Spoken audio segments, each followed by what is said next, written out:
Muy buenos días para todos. Bienvenidos al Club de Revista de los Servicios de Medicina Interna de la Universidad del CESI de la Universidad Pontificia Bolivariana.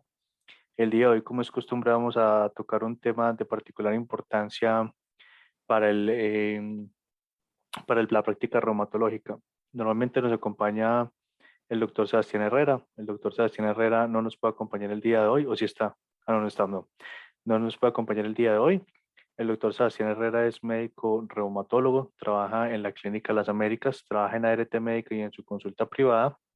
Hoy sí nos acompaña el doctor Carlos Jaime Velázquez Franco. El doctor Carlos Jaime Velázquez es médico reumatólogo, trabaja en la Clínica Universitaria Bolivariana y es profesor titular y jefe del programa de reumatología de la Escuela de Ciencias de la Salud de la Universidad Pontificia Bolivariana. Mi nombre es Miguel Mesa, soy médico reumatólogo, trabajo en la Clínica Bolivariana y en mi consulta particular, y también soy profesor asociado de la Escuela de Ciencias de la Salud de la Universidad Pontificia Bolivariana. También nos acompañan los fellows del programa de reumatología, nos acompañan los residentes rotantes y los médicos que de manera regular se unen al club de revistas. Eh, el día de hoy vamos a tocar un tema que es interesante, que es el compromiso gastrointestinal en esclerosis sistémica. Brevemente, hay algunas manifestaciones de la esclerosis que no logran ser manejadas de forma adecuada con inmunosupresión y a las cuales no se tiene muy claro si son de origen eminentemente vasculopáticos. Y el compromiso gastrointestinal pareciera ser una de estas situaciones. Em, Quizás una cosa que le pido al doctor Carlos Jaime que de pronto nos comente al final del artículo cuando termine la doctora Ángela de presentarlo es acerca de la ley del 15% en esclerosis sistémica, que es como una mnemotecnia fácil para uno más o menos tener claro algunos de los compromisos más raros. Y la otra cosa que vale la pena mencionar antes de que empecemos el club de revistas son los scores de propensión o los scores de probabilidad, que básicamente son de forma breve una forma de tratar de equiparar dos grupos, usualmente en estudios observacionales, para que tengan la misma probabilidad de ser sometidos a un tratamiento. Pero entonces yo quisiera el concepto de la doctora Diana Cristina Varela, que es la fellow de segundo año del programa de reumatología y magíster en epidemiología. Doctora Diana, ¿usted nos puede dar una explicación sencilla pues, y entendible de más o menos qué son esos scores de probabilidad? Sí, profe, eso es matemáticamente busca homogeneizar la muestra cuando uno tiene una enfermedad de baja prevalencia, como este caso, que no puede hacer estudios de RCT porque se hace muy difícil. Entonces, lo que uno hace es coger una población y matemáticamente unirla, un individuo a otro que se parezca en varias cualidades, de acuerdo a las que uno quiere parear. Entonces, básicamente eso es una cosa que está de moda en algunos estudios de corte, donde lo que tratan de hacer es de hacer un pseudo RCT. Hay que dejar claro que esto no es un RCT bajo ninguna modo, razón o circunstancia, sino que trata de que la tabla uno de esos grupos de cohortes o de seguimientos de enfermedades de baja prevalencia o de enfermedades en las que va a ser muy distinto los dos grupos por la misma definición de los tratamientos, que queden un poquito parejos. ¿Es más o menos eso lo que hacen Dianita o es otra cosa distinta? Sí, es eso, que puedan uno encontrar un par en cuanto a edad, género y algunas otras características de las enfermedades que uno está buscando. Perfecto. Entonces hacemos esa salvedad para que podamos como disfrutar de la parte estadística también. Y con esta pequeña introducción dejamos a la doctora Ángela para que la doctora Ángela realice su exposición. Doctora Ángela, tiene usted el micrófono. Ok, buenas noches. Bueno, para que los que no me conocen, mi nombre es Ángela, soy residente de primer año del programa de dolor y cuidado apelativo de la Universidad Pontificia Bolivariana y hoy les voy a compartir este artículo titulado que la inmunosupresión no previene la afectación grave del tracto gastrointestinal en la esclerosis sistémica. Este artículo fue publicado el 9 de junio de 2021 en la revista Clinical and Experimental Rheumatology y pues vamos a comentar entonces acerca de esto. Bueno, para referirnos a la esclerosis sistémica, recordemos que esto es un trastorno autoinmune caracterizado por vasculopatía, anomalías inmunológicas y fibrosis. Afecta la piel y otros órganos internos. Es importante pues, mencionar que no hay un tratamiento curativo hasta el momento. Y dentro de los órganos más comúnmente afectados, hasta el 90% de los pacientes es el tracto gastrointestinal Y esta enfermedad gastrointestinal pues de tipo grave se ha asociado con marcadores de inflamación, sugiriendo un posible papel de la inmunosupresión. Sin embargo, pues como los actuales tratamientos para este tipo de afectación son más pues como de tipo sintomáticos, y el papel de los inmunosupresores pues al respecto son en gran parte desconocidos, especialmente teniéndolo pues como antes de la aparición pues grave de este compromiso.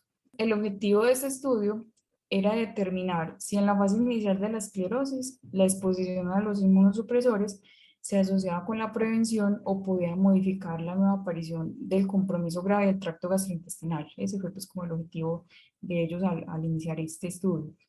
Entonces partieron de una hipótesis en que los pacientes sin enfermedad gastrointestinal grave al inicio del estudio, sometiéndolos a esta exposición del pues que tuvieran esa exposición a inmunosupresores como el metotrexato, la cetoprina, el micofenolato mofetilo y o la ciclosporina, que generalmente pues estos tratamientos son dados más para el compromiso cutáneo, pulmonar, articular o el muscular. Ellos querían evaluar si esto estaría asociado con un menor riesgo de desarrollar enfermedad gastrointestinal grave durante un tiempo de seguimiento. Bueno, ellos como pues seleccionaron los pacientes. Bueno, respecto como a los métodos de los pacientes, ellos pues recolectaron pacientes que estuvieran inscritos en el programa pues de investigación de esclerodermia canadiense, pues que este es un grupo grande pues como de varios reumatólogos que tienen pues muchos pacientes inscritos ahí y les hacen seguimiento y hacen investigaciones al respecto. O en un estudio de corte de esclerodermia australiana. Para ser incluido en el canadiense, los pacientes deberían tener un diagnóstico de esclerosis sistémica, que este diagnóstico se tomaba en cuenta si era verificado por un reumatólogo experimentado, que los pacientes tuvieran más de 18 años, que los pacientes hablaran inglés o francés, y pues más del 98% de esos pacientes pues, de esa corte cumplían con los criterios de clasificación de esclerodermia de la ACR EULAR de 2013. Por otra parte, pues los pacientes de la corte australiana fueron reclutados de 12 centros especializados en atención de pacientes con esclerosis sistémica, y que todos los pacientes cumplían con diagnósticos de clasificación de ACR de 1980 o criterios de Lowford y Mascard para esclerosis sistémica. 9 de esos pacientes de la base de datos de la australiana no cumplió con los criterios de clasificación de la ACR de 2013, y pues esos pacientes pues respecto al tiempo pues, del seguimiento estaban los criterios en la canadiense que estuvieran entre enero de 2005 y julio de 2017, o sea pues 12 años, y en la australiana entre enero de 2007 y junio de 2017, o sea 10 años. Bueno, entonces la corte de inicio se definió como el subconjunto de pacientes con duración de la enfermedad menor a 3 años desde el inicio del primer síntoma no que se atribuyera a la esclerosis sistémica. Bueno, ellos que definieron por exposición. Bueno, ellos definieron primero por exposición la inmunosupresión, que se definió como la exposición al metotrexate, acetoprina, micofenolato mofetil y o ciclofosfamida. En eso no había ningún paciente expuesto a rituximab o tocilizumab en este estudio, o tratamiento con inmunoglobulinas intravenosas. Esta exposición también se definió utilizando una variable dependiente del tiempo, pues en cada visita los pacientes se clasificaban pues como expuestos, alguna vez expuestos o no expuestos, o sea, pues nunca hubieran recibido ningún tratamiento inmunosupresor. Bueno, ellos como definieron la enfermedad grave del tracto gastrointestinal.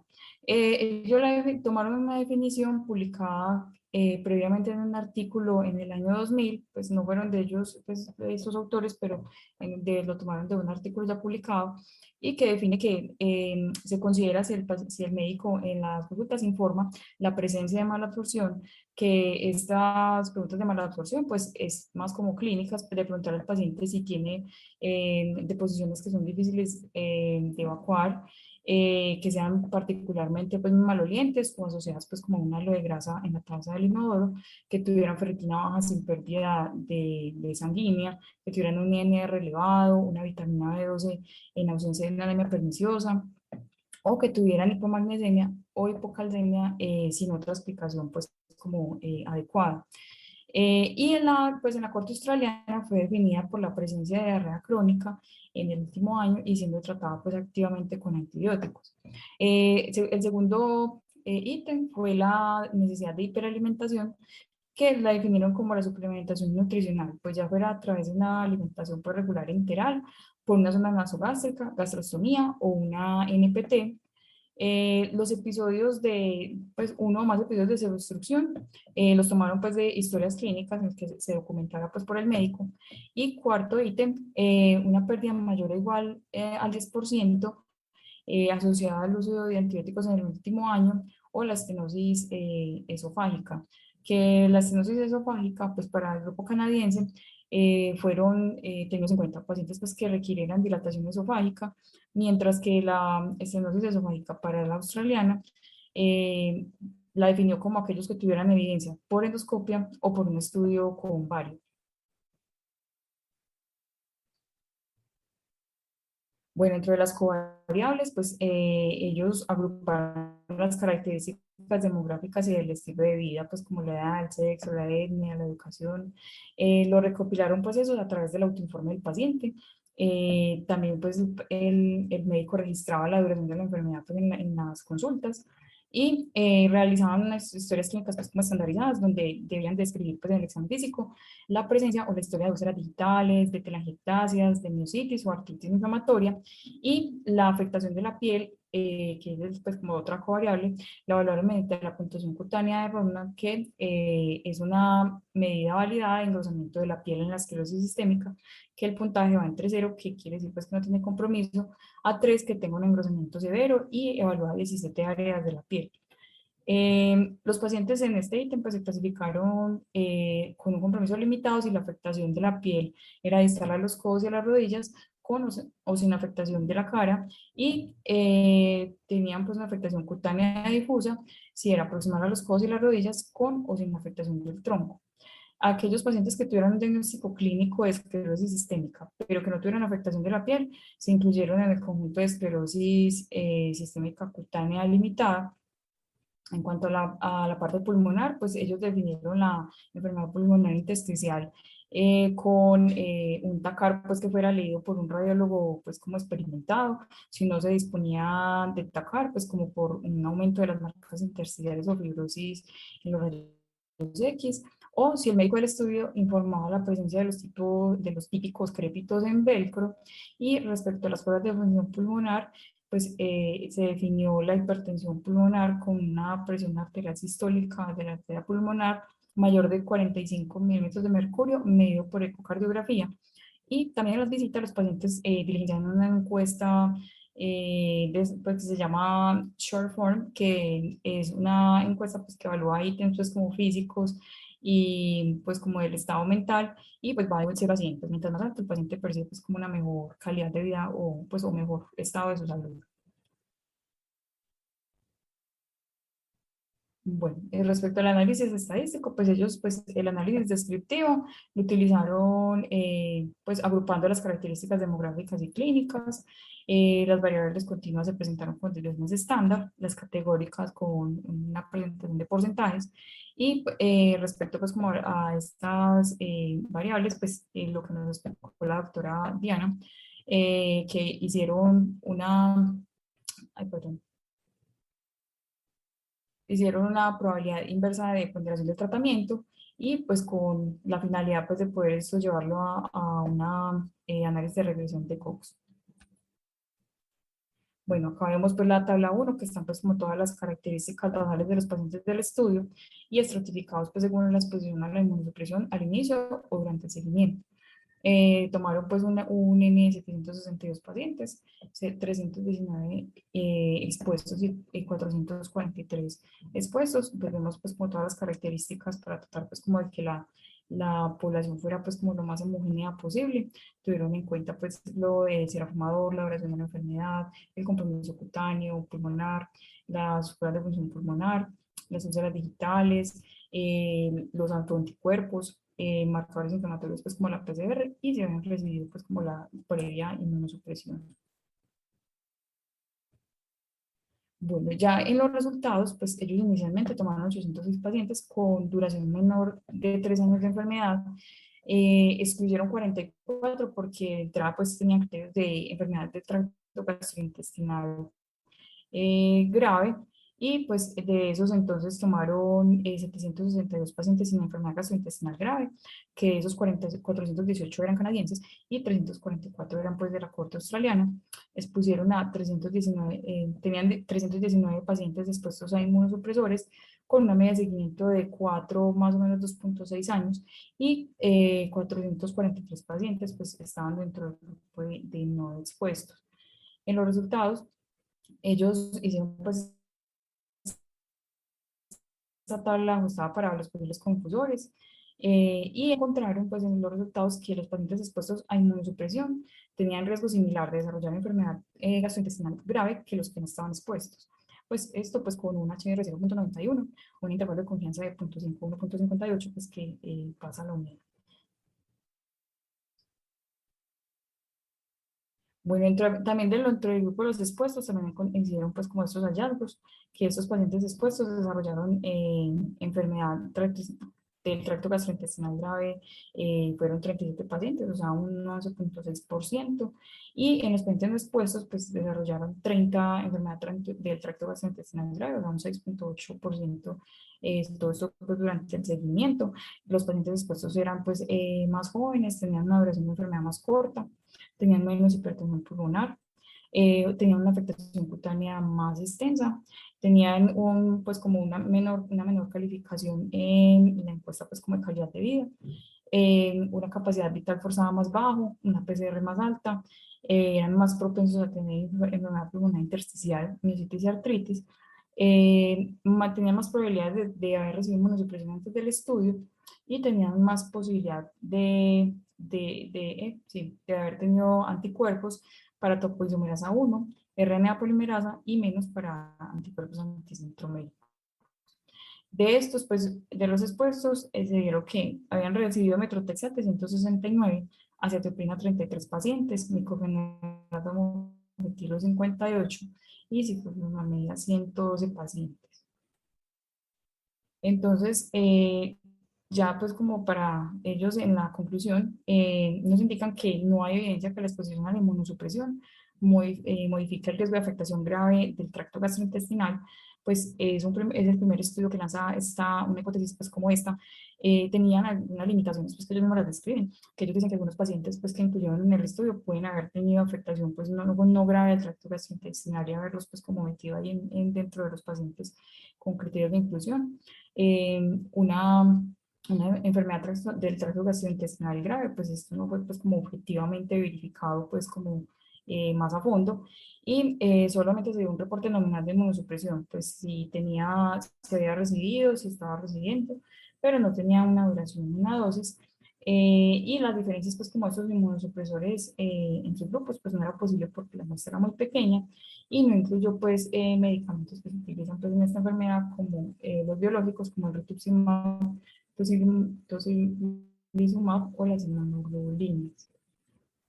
Entonces, como conclusión final, pues ellos cierran pues como que en este estudio de cohorte no encontró evidencia de que los inmunosupresores previenen la aparición de enfermedad grave del tracto gastrointestinal en la esclerosis sistémica, y que hacen falta pues como investigaciones futuras para identificar formas de prevenir y tratar esta afección grave del tracto gastrointestinal.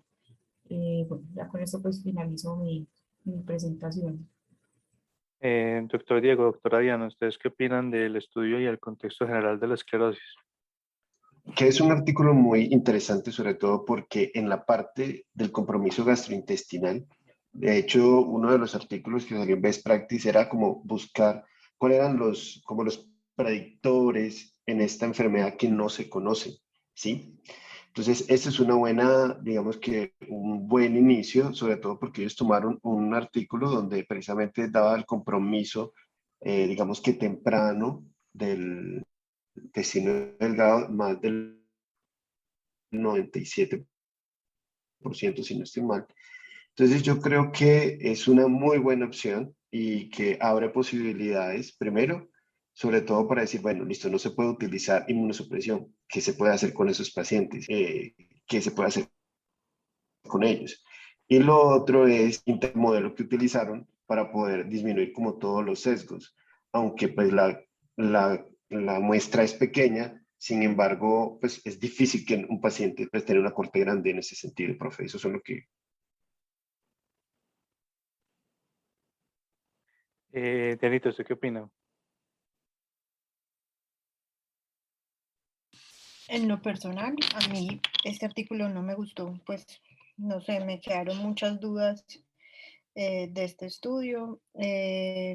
Yo leí varias veces el grupo de no intervención y en la tabla y pues yo no sé que los pacientes, esos pacientes de verdad tenían otras cosas para ser tratados y no ser tratados, pues no sé, me generó muchas dudas. No me convenció este estudio. El profe Carlos Jaime, ¿qué opinó?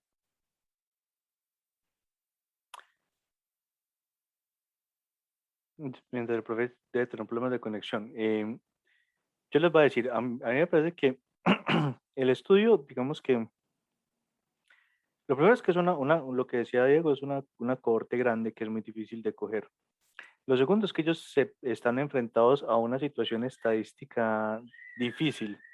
Y la situación estadística difícil es que eh, tienen que hacer una cohorte porque este es un estudio imposible de hacer con un RCT, por lo menos no, si no es un estudio pues casi que mundial de todos sitios con unos gastos que son insostenibles si no los patrocina la industria. A mí me parece que los scores de propensión en este tipo de situaciones proveen, pues, y que los ajustes de probabilidad inverso y esas cosas que ellos dicen pueden proveer una opción para tratar de emparejar un poquito esos grupos que están tan disparejos. Me parece que hay varios aspectos que son fundamentales y que son, digamos, que podrían ser graves a la hora de uno interpretar el artículo. Y son varios, ¿cierto? Lo primero es que está claro que era imposible hacerlo de otra forma y que las poblaciones iban a ser intrínsecamente distintas porque el paciente que se inmunosuprime, por definición, tiene unas características basales completamente distintas al que no se inmunosuprime. Lo segundo es que las definiciones que ellos tuvieron que utilizar de compromiso de tracto gastrointestinal son definiciones empíricas, operativas y que en algunas ocasiones pudieran ser, por decirlo menos, inexactas.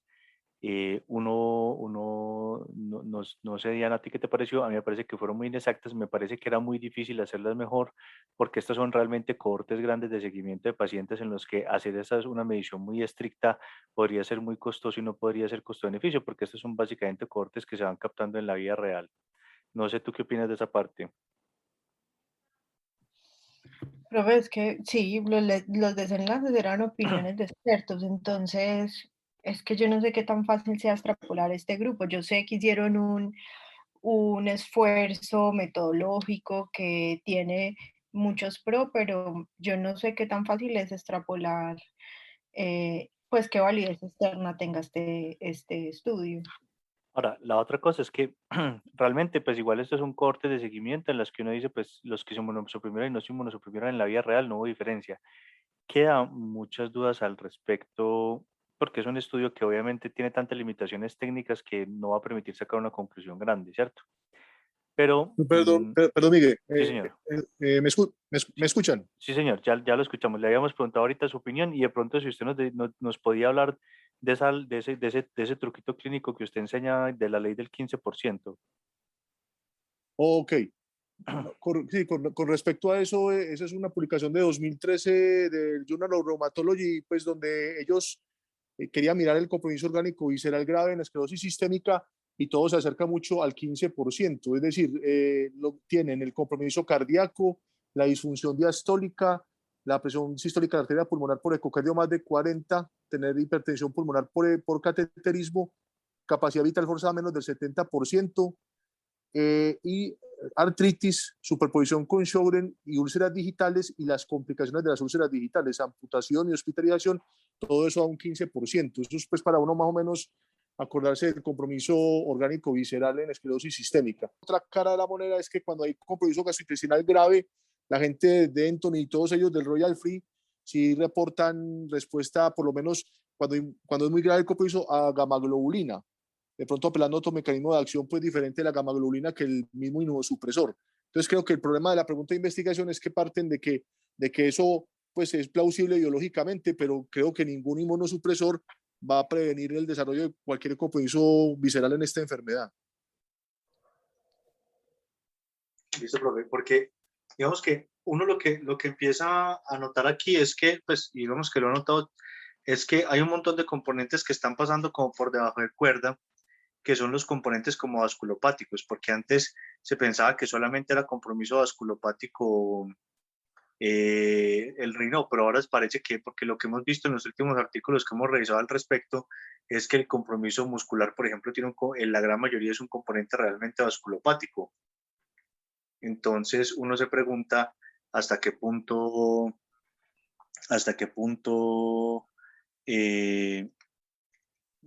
pues vamos a terminar diciendo que es que hay un montón de compromiso y que posiblemente los pacientes vayan a tener que tener un compromiso, un tratamiento vasodilatador casi que preventivo.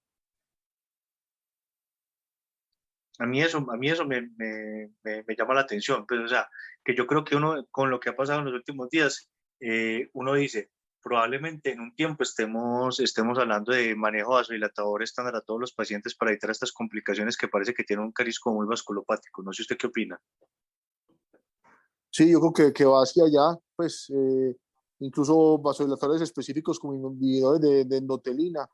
Entonces, sí, porque de pronto recuerdo que eso lo discutimos y que me lo aconsejaste en un paciente que le hicimos una capilaroscopia que tenía una esclerosis sistémica cutánea importante, pero que no tenía fenómeno de Raynaud, pero la capilaroscopia era terriblemente patológica, pues con muchos cambios vasculopáticos, y yo decidí darle como de prevención de un compromiso orgánico visceral, darle Bosentan y seguirlo vigilando de manera estrecha. Yo creo que es muy interesante, yo creo que esas son cosas interesantes y creo que se llevan las cosas. Creo que este artículo tiene las limitaciones que los doctores nos dijeron, pero que va, digamos que cuando un montón de artículos, pues es como una especie de pseudometanálisis, cuando un montón de artículos, a pesar de que tengan sus limitaciones parciales, nos va mostrando estos cambios, uno ya va pensando que hacia ahí va la tendencia, digamos, desde el punto de vista de la concepción de la fisiopatología. Yo por ahora creo que lo que hay que hacer es seguir observando, pero yo creo que cada vez se va volviendo más importante el concepto de la vasodilatación casi que profiláctica en la esclerosis, o por lo menos en pacientes con signos de mal pronóstico o de pronto con capilaroscopias muy feas, sin empezarles, como usted dice, usar la capilaroscopia como un predictor de la necesidad de tratamiento vasculopático. Entonces, no, me parece que es un buen artículo, me parece que como todo y como todos los artículos que se presentan aquí se les da palos, se tiene cosas buenas, tiene cosas malas, pero nos deja mensajes para seguir escuchando a ver qué más publicaciones salen al respecto. No sé, profe, si usted... Señora. Tal vez, profe, en el futuro lo que es vasodilatadores en esclerosis sistémica llegue a ser lo que hoy en día es la cloroquina para el lupus. Probablemente podamos llegar a ese punto. Y la doctora Diana es lo más brillante que le he escuchado en estos 2 años, la felicito, quedó como frase para la posteridad. Gracias. Ese quinto puesto en la Copa Panlar no fue gratis, eso veo. No, pero lo que Diana dice me parece una genialidad. Sí, posiblemente puede que la cloroquina de la esclerosis en el futuro sean los vasodilatadores. Eso me parece una conclusión brillante. Yo creo que con esta frase podemos dar por terminado el Club de Revista. Los invitamos a todos a que se conecten el próximo miércoles, porque el próximo miércoles vamos a presentar un artículo, vamos a tratar de que la doctora Lady Joana Hernández Zapata, que es nuestra reumatóloga pediatra, esté presente, porque es el primer artículo que muestra un efecto importante de un medicamento en el bloqueo cardíaco congénito. Entonces es un tema que es de absoluta relevancia, tanto para materno-fetal como para pediatría, pues, neonatólogos, como para reumatólogos, como para todo el mundo. Entonces quedan todos cordialmente invitados. Yo creo que sin más que decir, solamente nos resta agradecerles a todos la asistencia y decirles gracias totales. Feliz noche. Muy bien, Ángela. Feliz noche. Chao. Muchas gracias. Gracias, Angelita, por todo. Gracias. Qué bueno que estuviste despierta. Muy bueno. Se nota mucho la diferencia cuando estás despierta. Chao. Muchas gracias, Chao. profe. Chao. Que estén muy bien.